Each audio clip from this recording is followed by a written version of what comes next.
Syrian rebels opened fire on a government army tank protecting an ancient Christian site in the city of Sednaya.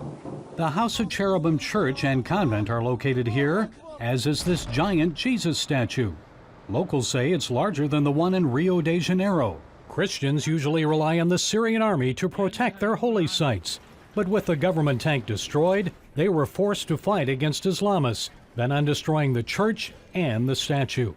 The Christians reportedly killed dozens of foreign jihadi fighters during a 7-hour battle. More and more Muslim rebels are attacking Syria's Christians. Last September, they assaulted the ancient Christian city of Malula. Islamist fighters with the al-Nusra group rampaged through Malula, killing several Catholics in the process. The ongoing targeting of Syria's Christian community has threatened its very existence. Thousands have fled. Elliot Abrams was Deputy National Security Advisor for President George W. Bush. He says he can't fault the Christians for leaving. If you were, I think, a Christian father in Syria looking at your children and their future, I think you'd want them to get out, and not just now for safety, but for the future too. I think you'd be saying, go to Europe, go to America. But not all Christians can leave the country or take up arms to protect themselves. Who will protect them? There is one group willing to risk their lives to protect Syria's Christians, the country's Kurdish population. Tina Ramirez heads up a nonprofit religious freedom organization called Hardwired. My experience of the Kurds in Syria was positive, and for a long time they were defending Christians that were being persecuted there. Last year, the Kurds declared autonomy over the northeastern part of their country. It's known as Syria Kurdistan. Because the Kurds control that territory, the Christians living in cities like Qamishli are better protected. The Kurdish militias have won many battles against jihadis, bent on controlling the region. Bilal is a former soldier, now a refugee camp leader in northern Iraq. Resist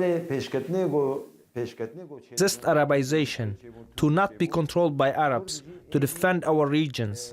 We fought Al-Qaeda for the past 13-14 years with success.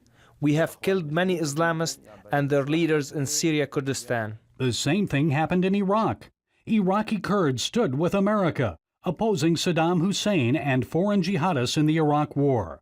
And today, they have their own autonomous region.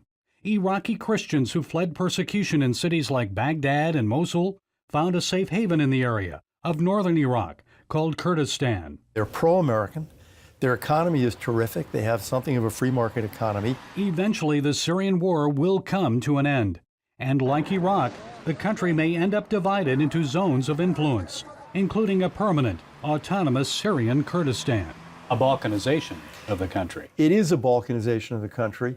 I don't think it'll be a de jure legal separation with different countries being set up, but the zones are there, just as in Iraq. Should the U.S. provide more support for the Syrian Kurds? I hope that our intelligence services are in touch with them, and I think we should be willing to help those groups.